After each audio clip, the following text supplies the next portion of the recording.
یقیناً صبر ایوب کی جب بات آتی ہے اس کا مثل کوئی نہیں۔ ایوب علیہ السلام نے کمال کا صبر کیا ہے، اور صبر کا جب نام آتا ہے تو ایوب علیہ السلام کا نام ساتھ میں آتا ہے۔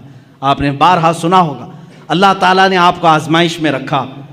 اللہ تبارک و تعالیٰ نے سیدنا ایوب علیہ السلام کو ایسا نہیں کہ شروع سے بیماری میں رکھا، شروع سے ساری نعمتیں نکال لی، نہیں۔ ایوب علیہ السلام بڑے مالدار تھے، بہت اولاد والے تھے، کافی بیویاں آپ کی تھیں، 16 یا 27 بیویاں آپ کی کتاب میں شمار کی گئیں، کئی اولاد آپ کی تھی، مویشی تھے، جانور تھے، جائیدادیں تھیں، باغیچے تھے، بہت کچھ تھا آپ کے پاس۔ لیکن ایک بار اللہ تعالیٰ نے آزمائش کا حکم دیا، اب آزمایا جائے۔ پھر ان کے ایک ایک چیزیں غائب کی گئیں، ضائع کی گئیں، ان کے جانور مرے، ان کی اولاد کا انتقال ہوا، ان کی بیویاں فوت ہوئیں، باغیچے ہلاک ہو گئے، جائیدادیں ختم ہو گئی، حتیٰ کہ آپ کے جسم پاک میں بھی بیماری ڈال دی گئی، بہت تیز بخار آپ کو رہتا، یہاں تک کہ آپ کا جسم گل چکا تھا، اتنی شدت کا بخار آپ کو دیا گیا۔ لیکن اس وقت تک آپ صبر کرتے رہے، صبر کرتے رہے۔ صبر میں آپ ہی کا تو نام لیا جاتا ہے، لیکن میرے عزیزو وہ صبر ان کا معجزہ تھا۔ لیکن میرے آقا صلی اللہ علیہ وسلم کی زندگی پاک کو اگر میں بتاؤں، مصطفیٰ کریم صلی اللہ تعالیٰ علیہ وسلم وہ ذات ہے جب وہ دنیا میں تشریف لانے والے ہیں، دنیا میں ان کے آمد سے 6 ماہ پہلے ہی ان کے والد کا وصال ہو چکا ہے، انتقال پہلے ہی ہے۔ آپ میں سے سب کے باپ ہوں گے یا ماں ہوں گی، والدین کا سایہ کتنی اہمیت رکھتا ہے جانتے ہیں آپ؟ میرے مصطفیٰ صلی اللہ تعالیٰ علیہ وسلم دنیا میں تشریف لائے تو یتیمی کی حالت میں آئے ہیں، وہ یتیم پیدا ہوئے ہیں، عبداللہ کے در یتیم ہیں، اپنے باپ کو پیدا ہونے سے 6 ماہ پہلے ہی اللہ تبارک و تعالیٰ نے ان کی روح قبض فرمائی۔ لیکن یہ صبر نہیں ہے تو اور کیا ہے؟ بچے نے آنکھ کھولی، مکہ کا ماحول ایسا تھا کہ بچوں کو دودھ پلانے کے لیے ماں کے پاس نہیں دور رکھا جاتا تھا۔ اس رواج کے اعتبار سے پہلے دن حضور اکرم صلی اللہ تعالیٰ علیہ وسلم کو یا دوسرے دن ہی حضور کو حلیمہ سعدیہ کی گود میں دے دیا گیا، ماں کے پاس نہیں۔ حلیمہ سعدیہ کے گھر جو مکہ مکرمہ سے بھی تقریباً 150 کلومیٹر کا دور کا سفر ہے، کون بچہ ہے آج دنیا میں جو اپنی ماں سے کو چھوڑ کر پہلے دن سفر کر رہا ہو؟ پہلے دن مجھے یاد ہے جب میں 11 سال کا تھا، مجھے دور پڑھنے کے لیے بھیجا جا رہا تھا، پورا سفر روتا ہوا گیا تھا، ماں کے آنچل سے لپٹ کر کے، باپ کے سینے سے لگ کر کے، بھائیوں کو چھوڑتا ہوا دیکھ کر کے، کون غم کے آنسو نہیں روتا؟ ایک بچہ جو اپنے گھر سے جاتا ہے ہوش و حواس میں، مجھے معلوم ہے میرے عزیزو ہجرت کیا چیز ہوتی ہے، جب چھوڑ کر کے اپنے عزیزوں کو جاتے ہیں۔ اس رسول کو، زندگی پاک کو پڑھو، یہ صبر نہیں ہے تو اور کیا ہے؟ جو پیدائش کے پہلے دن اپنی ماں سے 150 کلومیٹر دور حلیمہ سعدیہ کے ساتھ چلے گئے۔ حلیمہ سعدیہ نے 2 سال اپنے گھر رکھا، دودھ پلایا، اور اس کے بعد واپس لا کر کے بی بی آمنہ کے گھر دے دیتی ہیں۔ سیدہ آمنہ رضی اللہ تعالیٰ عنہ حضور صلی اللہ تعالیٰ علیہ وسلم کی تربیت فرماتی رہیں۔ لیکن یہاں اب گھر میں کون کون ہیں؟ حضور صلی اللہ تعالیٰ علیہ وسلم کے خاندان۔ خود میرے آقا فرماتے ہیں 6 سال کی عمر ہی تھی کہ حضرت آمنہ کے ساتھ مدینے گئے تھے، جب اس کا نام یثرب تھا، وہ حضور کا ننیال تھا، حضرت آمنہ کے گھر والوں کا، خاندان والوں کا شہر تھا۔ واپسی کے وقت بی بی آمنہ بیمار ہوئیں، تنہا رسول پاک صلی اللہ تعالیٰ علیہ وسلم حضرت آمنہ کے ساتھ سفر میں ہیں، اور آپ کے والد گرامی کی ایک کنیز ہے حضرت عبداللہ کی لونڈی ام ایمن، ساتھ سفر میں ہیں، 3 لوگ سفر پر ہیں، مدینے سے مکہ جا رہے ہیں، 450 کلومیٹر کا سفر 6 سال کی عمر کا بچہ کر رہا ہے اپنی ماں کے ساتھ، بیمار ماں کے ساتھ، اپنے باپ کی کنیزہ کے ساتھ۔ بیچ میں مقام آتا ہے، مقام ابوا۔ آمنہ کہتی ہیں اب مجھ سے چلا نہیں جا رہا ہے، اب میری طاقت جواب دے گئی ہے۔ وہیں ماں سو گئیں، رسول کریم صلی اللہ تعالیٰ علیہ وسلم سرہانے کے پاس بیٹھے، کبھی پانی سے منہ پر چھڑکیاں دیتے، کبھی اپنی ماں کا سر اپنی گود پر رکھتے، اور پیشانی کو دیکھا گرم تپ رہی ہے۔ تھوڑی دیر میں اسی 6 سالہ محمد عربی صلی اللہ علیہ وسلم نے دیکھا آمنہ بی بی کی روح قبض انصری سے پرواز کر گئی ہے، سر وہیں رہ گیا، آنکھیں کھلی رہ گئی۔ کون ہے وہ بچہ جو 6 سال کی عمر میں اپنی ماں کی آنکھیں بند کر رہا ہو، سفر میں کوئی نہیں، ایک کنیز کے علاوہ خود ہی اٹھتے ہیں اور زمین کو کھودتے ہیں، قبر خود تیار کی، قبر خود تیار کی، ایک کنیز کے سہارے اپنے ماں کے جسم ناز کو اٹھایا، قبر میں دفن کیا۔ ہے کوئی مجھے بتاؤ 6 سال کی عمر میں کوئی تجہیز و تکفین کے انتظام کرتا ہو، کوئی اپنی ماں کا جنازہ اٹھاتا ہو، 6 سال کی عمر میں کوئی سفر کا بوجھ اٹھاتا ہو؟ 6 سال کی عمر میں وہ احمد مختار نے اپنی ماں کا لاش مبارکہ اٹھایا اور قبر میں دفن کیا اور تنہا سفر کر کے واپس مکہ آئے۔ مکہ میں آنے کے بعد یہ صبر کی زندگی نہیں ہے تو اور کیا ہے؟ میرے عزیزو، صبر ایوب کی داستانیں ہم سنتے ہیں۔ ایوب علیہ السلام کے پاس شروع سے بہت کچھ تھا، جائیدادیں تھیں، اولاد تھی، بے شمار ان کے پاس مال تھا، مگر مصطفیٰ کریم یتیمی کی حالت میں دنیا سے آئے۔ 6 سال کی عمر پاک میں ماں بھی دنیا سے رخصت ہو گئی۔ 8 سال کی عمر میں جو دادا شفیق تھے، جو دادا نہایت رفیق تھے، آپ کی سرپرستی کرتے تھے، وہ تربیت کرتے تھے، عبد المطلب، وہ بھی اس دار فانی سے کوچ کر گئے۔ عبد المطلب کو بھی دفن کیا، صرف چچا رہ گئے ابو طالب، جن کی پرورش میں رہے اور تجارت کرنے کے لیے پہلی مرتبہ 12 سال کی عمر میں یہ رسول پاک نکلتے ہیں۔ میرے آقا صلی اللہ تعالیٰ علیہ وسلم 12 سال کی عمر سے تجارت کر رہے ہیں۔ اب آؤ شادی کرنے کا موقع آیا ہے۔ 25 سال کی عمر میں 40 سال کی بیوہ خاتون سے، جس کی آلریڈی 2 طلاق ہو چکی تھی، خدیجۃ الکبریٰ رضی اللہ تعالیٰ عنہا سے نکاح کیا۔ کیا یہ صبر نہیں ہے؟ یہ صبر نہیں ہے تو اور کیا ہے؟ 40 سالہ خاتون سے نکاح کیا، لیکن اگر عورتوں کا شوق ہوتا تو اسی وقت 4-5 اور کر لیتے، لیکن جب تک بی بی خدیجہ نکاح میں تھی کسی دوسری عورت سے آپ نے نکاح نہیں کیا۔ آپ نے 25 سال کی عمر سے لے کر آپ کی عمر مبارکہ جب 50 سال کی ہوئی تب تک بی بی خدیجہ کے ساتھ رہے۔ اب سنیں، حضور پاک صلی اللہ تعالیٰ علیہ وسلم وہ دنیا کے عظیم باپ ہیں جن کو اللہ نے 4 بیٹیاں اور 3 بیٹے دیے۔ صبر کی بات آتی ہے، باپ ہل جاتا ہے، باپ اپنی اولاد کے لیے سب کچھ کر جاتا ہے۔ ایک بچہ بیمار ہو تو ہم نے باپ کو تڑپتے ہوئے دیکھا ہے، ڈاکٹروں کے لباس سے الجھتے ہوئے دیکھا ہے، اور اس کو دواخانوں اور ہاسپٹلوں کے چکر لگاتے ہوئے دیکھا ہے۔ خود کی صحت کو تو گوا لے گا، لیکن باپ اپنی اولاد کی صحت پر قربان جاتا ہے، اپنے آپ کو تباہ کر لیتا ہے۔ وہ دنیا کے عظیم باپ ہیں میرے آقا، جن کو اللہ نے پہلا بیٹا دیا عبداللہ کی شکل میں، 3 دن رہا، ہاتھ میں فوت ہو گیا۔ دوسرا بیٹا دیا قاسم کی شکل میں، چند ماہ رہا، اس کے بعد ہاتھوں میں فوت ہو گیا۔ تیسرا بیٹا دیا ابراہیم کی شکل میں، 6 مہینے رہا، کھلاتے رہے، اس بچے کے ساتھ کھیلتے رہے، اس کے ساتھ اپنی گود کو گرم کرتے رہے، لیکن 6 مہینے کے بعد اس بچے نے بھی اپنی آخری سانسیں لی۔ 3 بیٹوں کو یہ رسول پاک نے اپنے ہاتھوں سے دفن کیا ہے وہ باپ کے اندر صبر جو اپنے ہاتھوں سے اپنے بیٹوں کی تدفین کر رہا ہے۔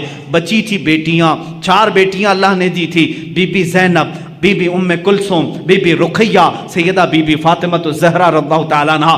صبر کے پیکر کو دیکھو، میں تمہیں صبر پوری زندگی میں بتاؤں گا۔ یہ وہ عظیم باپ ہے جب رسول کریم صلی اللہ علیہ وسلم نے اپنے نونہال ننھے بچوں کو اپنے ہاتھوں سے دفن کیا، کبھی واویلا نہیں کیا، کبھی ماتم نہیں کیا، شکر بجا لاتے رہے اپنے مولا کا۔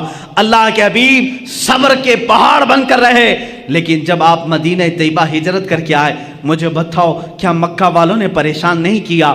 آپ کے گلے میں رومال ڈال کر کے لوگ گھماتے رہے، جس سے میرے آقا کا گلا سوج جاتا تھا۔ کبھی میرے آقا صلی اللہ تعالیٰ علیہ وسلم کی پشت مبارکہ پر انہوں نے کچرے ڈالنے کی کوششیں کی۔ اللہ کے نبی صلی اللہ علیہ وسلم پر 3 سال تک انہوں نے سوشل بائیکاٹ رکھا۔ جب میرے آقا صلی اللہ علیہ وسلم نے پتے کھائے مکہ میں، اپنے گھر کے پاس پہاڑ کی چوٹی میں رہے، چمڑے گلا کر کے کھائے جاتے تھے۔ یہ صبر نہیں ہے تو اور کیا ہے؟ صبر ایوب کو تم نے پڑھا، صبر مصطفیٰ کو بھی دیکھو۔ میرے آقا صلی اللہ تعالیٰ علیہ وسلم کے سامنے ان کی اولاد دفن ہو گئی، لیکن جب بچیاں جوان ہوتی ہیں تو میرے عزیز ہو، باپ کے بڑھاپے کا سہارا بھی ہوتی ہیں، فصل بہار ہوتی ہیں۔ کون باپ اپنی بچیوں کی شادی دیکھ کر کے مسکراتا نہیں؟ خوشیوں میں رو بھی دیتا ہے۔ بیٹیاں اس کے لیے ایک نہایت ہی قیمتی تحفہ ہوتی ہیں۔ میرے آقا صلی اللہ تعالیٰ علیہ وسلم کی بڑی صاحبزادی سیدہ زینب جب ہجرت کر کے مدینے میں آئی، اونٹ کے اوپر سے ان کو گھرایا گیا تھا، جس کی وجہ سے وہ حمل سے تھی، حمل گر گیا تھا۔ واپس مدینے میں آئی، بیمار رہنے لگی۔ 1 سال نہیں گزرا تھا، حضور پاک کے سامنے وفات پا گئی۔ خود جنازہ پڑھایا، اپنی بیٹی کو دفن کیا۔ جنگ بدر میں گئے ہیں، اپنی بیٹی رقیہ کو حضرت عثمان کے نکاح میں دیا تھا۔ حضرت عثمان سے کہا رقیہ بیمار ہے، میری بیٹی کی تیمارداری میں لگے رہو، میں بدر میں ہوں، جنگ بدر میں رہے۔ خبر ملی آقا آپ کی دوسری صاحبزادی رقیہ کا بھی انتقال ہو گیا۔ میرے آقا صبر کر کے میدان بدر میں رہے، دفن میں بھی شریک نہیں ہو سکے۔ واپس مدینے میں آئے، تیسری بیٹی تھی ام کلثوم، اپنے عثمان ابن عفان کے نکاح میں دیا۔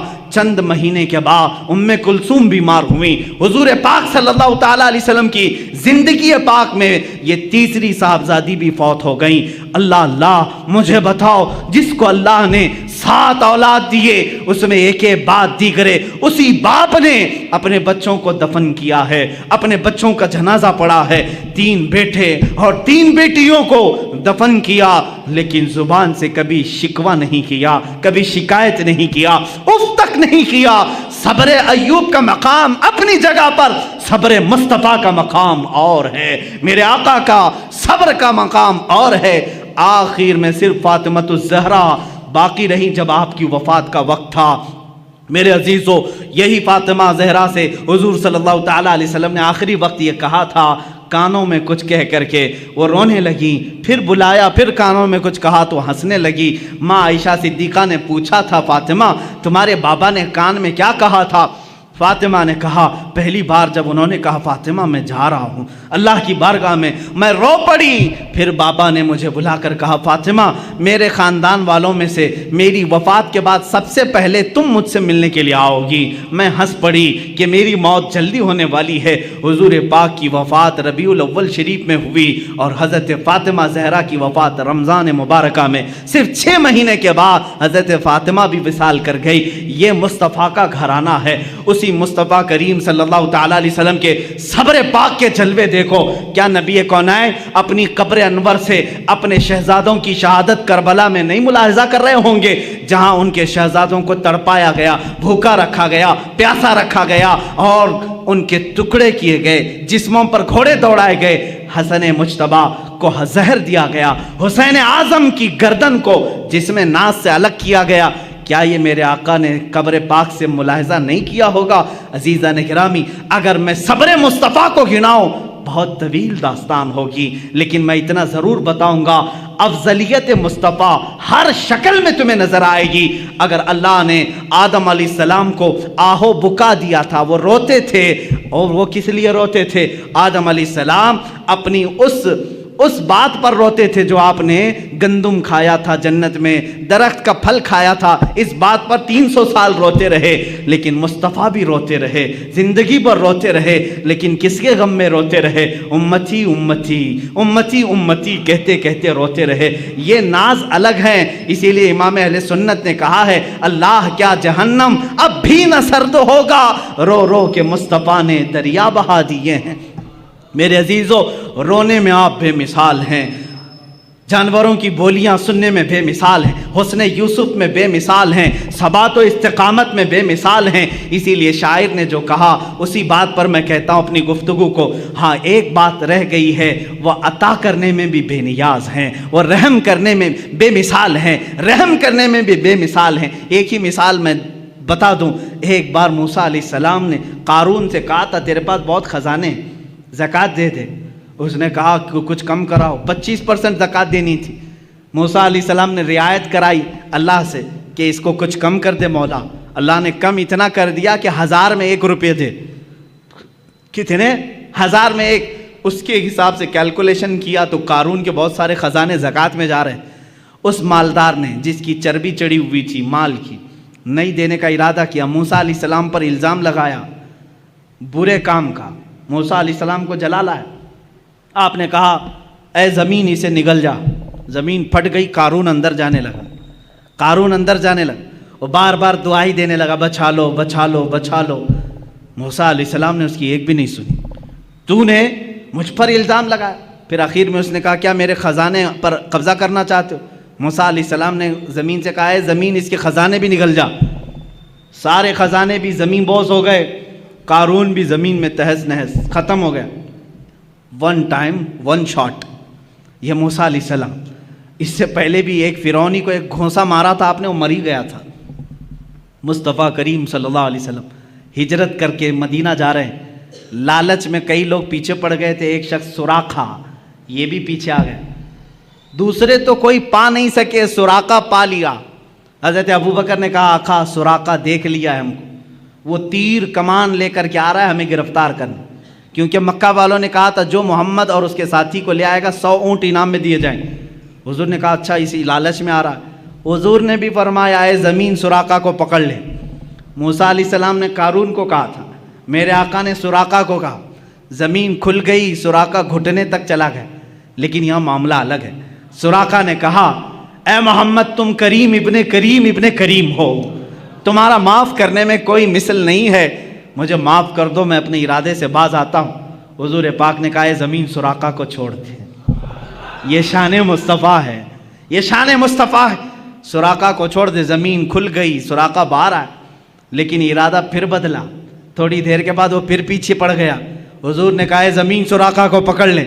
اب کی بات زمین پھنس شک ہوئی، سراقہ کمر تک اندر چلا گیا، پھر رونے لگا اے محمد تم کریم ابن کریم ابن کریم ہو، معاف کرنے میں تمہارا کوئی مثل نہیں۔ حضور نے کہا اے زمین سراقہ کو چھوڑ دے۔ زمین کھل گئی، پھر سراقہ نکل گیا، جا رہا تھا سوچا ایک بار اور ٹرائی کر لوں، تیسری بار پھر پیچھے پڑ گیا، پھر قریب آیا۔ حضور نے فرمایا اے زمین سراقہ کو پکڑ لے۔ یہاں پکڑایا بھی جا رہا ہے، معاف بھی کرایا جا رہا ہے، پکڑایا بھی جا رہا ہے، معاف بھی کرایا جا رہا ہے۔ اسی لیے میں نے کہا موسیٰ علیہ السلام کے زمانے میں ہوتا ون ٹائم ون شاٹ، ایک ہی بار میں ایک ہی شاٹ پر ختم۔ یہاں چھوڑنے کی تیسری مرتبہ جب وہ دھس گیا گردن تک، حضور نے فرمایا اے سراقہ تو 100 اونٹوں کی لالچ میں میرے پیچھے پڑ گیا، میری نگاہیں دیکھ رہی ہیں قیصر و کسریٰ کے کنگن تیرے ہاتھ میں آنے والے ہیں۔ قیصر و کسریٰ اس زمانے کے امریکہ یورپ کی طرح سپر پاور تھے، ان کے بادشاہوں کے پاس سونے کے کنگن تھے، وہ کسی عام آدمی کے خواب و خیال میں نہیں آتے۔ میرے آقا نے ڈائریکٹ پکڑنے کے لیے جو آ رہا ہے اسی کو کہا تیرے ہاتھ میں قیصر و کسریٰ کے کنگن دیکھ رہا ہوں۔ سراقہ کو یقین نہیں ہوا، کہا ایسا کہہ رہے ہو؟ اسی وقت ایمان لے آئے، میں ایمان لاتا ہوں محمد صلی اللہ علیہ وسلم اللہ کے رسول ہیں۔ زمین کو کہا چھوڑ دے۔ وہاں ایک بار میں پکڑا گیا، ایک بار میں قارون دفن بھی ہو گیا۔ یہاں ایک بار نہیں، 2 بار نہیں، 3 بار وہ بھی حملہ کرنے کے لیے آ رہا ہے۔ حضور بار بار معاف کر رہے ہیں، معاف کرنے میں آپ کا کوئی مثال نہیں۔ یہاں تک کہ حضور کی وفات کے بعد قیصر و کسریٰ فتح نہیں ہوئے، صدیق اکبر کے زمانے میں قیصر و کسریٰ فتح نہیں ہوئے، عمر فاروق کے زمانے میں چل کر کے سراقہ بہت بیمار ہو گئے۔ اب یہ سراقہ صحابی رسول ہیں، پکڑنے کے لیے گئے تھے لیکن صحابی رسول ہوئے۔ یہی تو بازار مصطفیٰ کی بات ہے، جو جان لینے جاتا ہے وہ جان دے کے آتا ہے۔ حضور پاک صلی اللہ تعالیٰ علیہ وسلم کے صحابی ہیں، ادب سے ہم کہتے ہیں سراقہ بہت بیمار ہو گئے، لوگوں نے کہا چلو آخری وقت ہے عیادت کرنے کے لیے، سب آئے، آخری وقت لوگ دیکھنے کے لیے آتے ہیں، لوگ آنے لگے۔ سراقہ نے کہا کیوں آ رہے ہو؟ کہا آخری وقت ہے، تیمارداری عیادت کے لیے آ رہے ہیں ہم۔ کہا سب کو بھگایا، جاؤ میں مرنے والا نہیں ہوں، جاؤ میں نہیں مروں گا۔ کہا اتنے کانفیڈنس کے ساتھ، کہا ہاں اس لیے کہ میرے نبی نے فرمایا سراقہ تیرے ہاتھ میں قیصر و کسریٰ کے کنگن دیکھ رہا ہوں، ابھی میرے ہاتھ میں آئے نہیں تو میں مروں گا بھی نہیں۔ یہ یقین تھا صحابی رسول کا۔ اور اس کے بعد حضرت عمر فاروق کے زمانے میں ایران بھی ٹوٹ گیا، روم بھی ٹوٹ گیا، قیصر و کسریٰ کا مال صحابہ نے مال غنیمت میں مدینے پہنچایا، اس مال غنیمت میں قیصر و کسریٰ کے کنگن بھی آئے۔ امیر المومنین عمر فاروق نے فرمایا میں نے سنا تھا رسول اللہ صلی اللہ علیہ وسلم سے یہ کنگن سراقہ کے ہاتھ میں ہونے چاہیے، لے جا کر کے ان کو پہنایا گیا اور اس کے بعد وہ خوشی سے جھومنے لگے۔ چند ہی دنوں کے بعد آپ کی وفات بھی ہوئی۔ عزیزان گرامی، یہاں بات یہ عرض کرنا چاہتا ہوں، اس رسول کا معاملہ یہ ہے، عطا کرنے میں بے مثال، رحم کرنے میں بے مثال، معاف کرنے میں بے مثال۔ اسی کو امام میرا کہتا ہے بریلی کا، میرے کریم سے گر قطرہ کسی نے مانگا دریا بہا دیے ہیں، در بے بہا دیے ہیں، واہ کیا جود و کرم ہے شہ بتا تیرا، نہیں سنتا ہی نہیں مانگنے والا تیرا۔ حضور کی بات تو یہ ہے چور حاکم سے ڈریں، یا مات الگ ہے، چور کس سے ڈرتا ہے؟ پولیس سے ڈرتا ہے نا، پکڑنے والا آیا تو چور ڈر کے بھاگتا ہے، لیکن آقا آپ کی شان ہی الگ ہے، آپ حاکم ہیں اور چور آپ ہی کے پاس چھپنے کے لیے بھی آتا ہے، یہی چھپنے کے لیے آتا ہے۔ اسی لیے امام زمن کہتے ہیں ڈھونڈا ہی کریں صدر قیامت کے سپاہی، قیامت کے دن کچھ مجرموں کو فرشتے ڈھونڈ رہے ہوں گے، فلاں مجرم کہاں ہے، فلاں وہ کام کیا تھا، یہ کہاں ہے، وہ کہاں ہے، جرموں کا اعلان ہو چکا ہوگا، فرشتے ڈھونڈ رہے ہوں گے، لیکن کچھ مجرم مل نہیں رہے ہوں گے، کچھ مجرم مل نہیں رہے ہوں گے۔ اس کو امام زمن نے اپنے شعر میں یوں کہا ہے، ڈھونڈا ہی کرے صدر قیامت کے سپاہی، وہ کس کو ملے جو تیرے دامن میں چھپا ہو۔